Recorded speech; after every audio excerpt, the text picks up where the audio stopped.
Students of first year, it is our development biology's paper.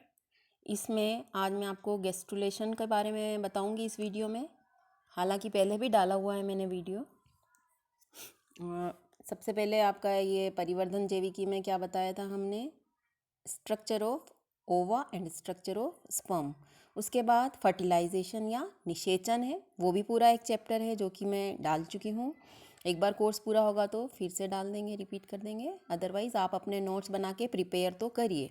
निषेचन के पश्चात था विदलन। विदलन भी पूरा एक चैप्टर है कि भाई कितने प्रकार का होता है, कितने प्रकार के अंडे होते हैं, और क्लीवेज के पैटर्न्स क्या होते हैं, उसके प्लेन्स क्या हैं यानी सतह क्या क्या हैं। तो क्लीवेज भी कुल मिला के 5-7 पेज का एक पूरा चैप्टर था। देन हमारे पास क्लीवेज के बाद बस बन जाता है युग्मनज या जाइगोट, ठीक है, जो एक कोशिका होती है जिसमें आपका अंडे और शुक्राणु का केंद्रक आ जाता है। इसी को फर्टिलाइजेशन या निषेचन कहते हैं।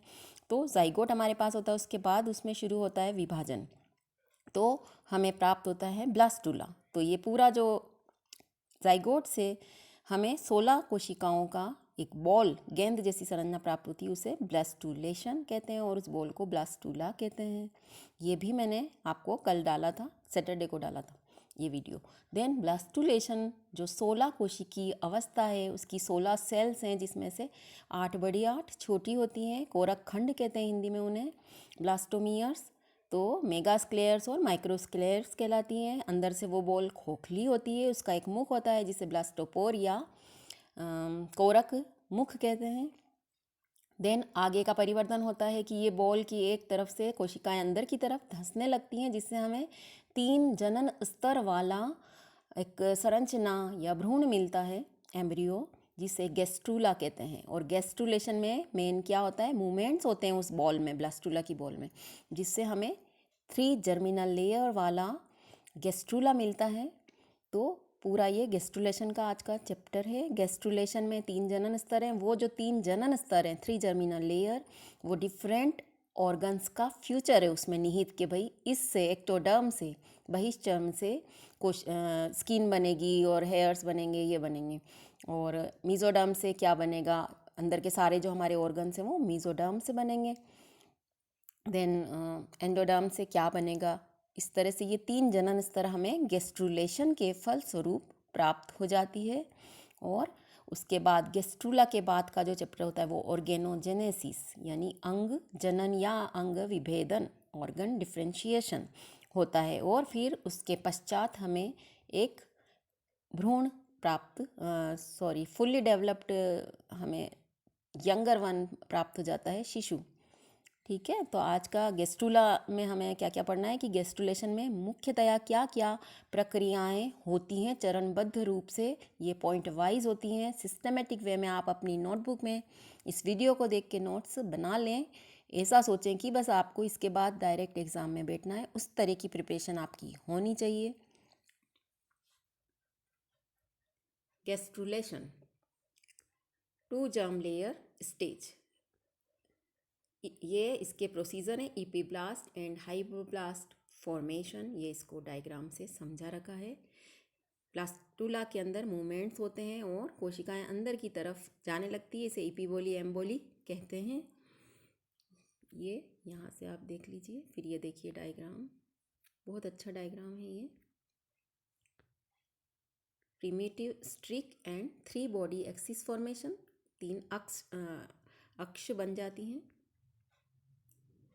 अब ये कितने दिन में क्या हो रहा है और किसका एग्जाम्पल लिया है वो आप इसमें से देख लीजिए। हर एनिमल जूलॉजी में तो हम किसी का भी एग्जाम्पल दे सकते हैं, पर यहाँ हमको एक जनरल वे में डिस्कस करना पड़ेगा, जिसमें जो जनरल बेसिक जो चीज़ है गैस्ट्रुलेशन की वो इसमें हम बता पाएँ। यही काम हमें एग्ज़ाम में भी इसी तरह का आंसर देना है। यूँ नहीं कि हम खाली फ्रॉग का बता दें या ह्यूमन का बता दें। जो बेसिक चीज़ है, आधारभूत बातें हैं, वो हमको इसमें ज़रूर कवर करनी होंगी हमारे आंसर में या नोट्स में।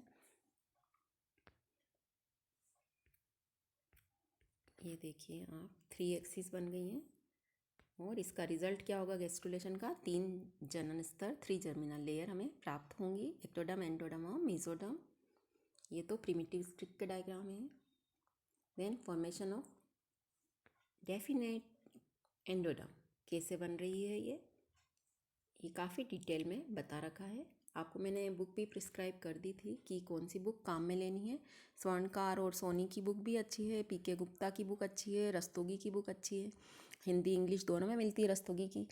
तो आपका MLSU का सिलेबस कवर हो ऐसी बुक आपको लेनी है और उसी का जो सिलेबस डाउनलोड करके अपने पास रखना है, उसी के अकॉर्डिंग पढ़ना है।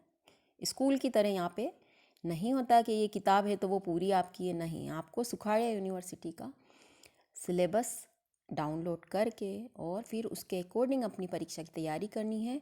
आपको मैंने मैसेज डाल दिया था कि 5वीं यूनिट हटा दी गई है, आपको सिर्फ 4 यूनिट की ही तैयारी करनी है हर पेपर में।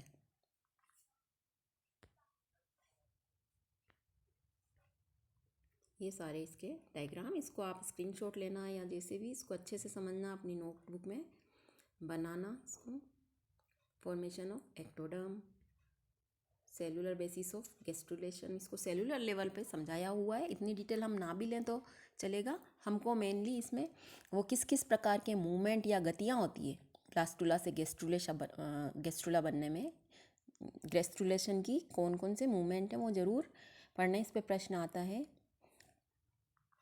कि मूवमेंट समझाओ आप गैस्ट्रुलेशन के। ये देखो, ईपीबोली एम्बोली दोनों हो रही हैं यहाँ पे। ईपीबोली किससे कहते हैं ये परिभाषा आपको आनी चाहिए, एम्बोली किसे कहते हैं ये आनी चाहिए। मोबाइल ने तो आपका काम और भी आसान कर दिया, पूरी डेफिनेशंस आपको सर्च करके सिस्टमेटिक लिख लेना। अब तक आपको पता वैसे होना चाहिए कि ईपीबोली क्या है, एम्बोली क्या है। आप फर्स्ट ईयर के स्टैंडर्ड में आ चुके हो, BSc फर्स्ट ईयर में तो बचपन में पढ़ा होगा। नहीं मिलता है तो आप ढूंढ के अपनी नोटबुक में इनकी परिभाषाएँ भी लिखिए। हम अभी इसको आपको बेसिक सारी चीज़ें नहीं समझा सकते। इसमें ये टर्म आई है ईपीबोली, आप समझते हैं तो वेल एंड गुड, नहीं समझते हैं तो आपको ढूंढ के और समझ के याद करना चाहिए कि ईपीबोली क्या है, एम्बोली क्या है। ये मूवमेंट्स हैं, है ना। अंदर की तरफ प्लास्टुला की सेल्स जाती धंसती हैं और इसी को कहते हैं, ये गतियों के नाम हैं। ये देखिए बहुत डिटेल है, इतना सब कुछ हमें फर्स्ट ईयर लेवल में नहीं भी देंगे तो चलेगा। Fate mapping and cell lineage, इसकी डेफिनेशन दे रखी है कि फैट मैपिंग क्या है। ये एपिब्लास्ट कोशिकाओं की भविष्य क्या होगा, फैट यानी उनसे क्या बनेगा, ये ऑर्गेनोजेनेसिस का पार्ट है। जो अलग से चैप्टर है ना आपका ऑर्गेनोजेनेसिस, अंग जनन अंग विभेदन, उस वो आ गया इसमें। गैस्ट्रुलेशन तो मूवमेंट वाला होके और ख़त्म हो जाता है, नोटोकोड बनती है।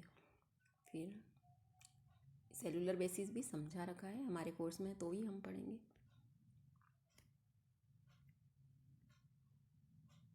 Primary versus secondary body development, neural induction, तंत्रिका तंत्र का बनना। ठीक है, इसको अच्छे से अपनी किताब में से और भी जगह से नोट्स लेके गैस्ट्रुला का पूरा क्वेश्चन डिटेल में निबंध की तरह तैयार कीजिए कि गैस्ट्रुला में क्या क्या आता है।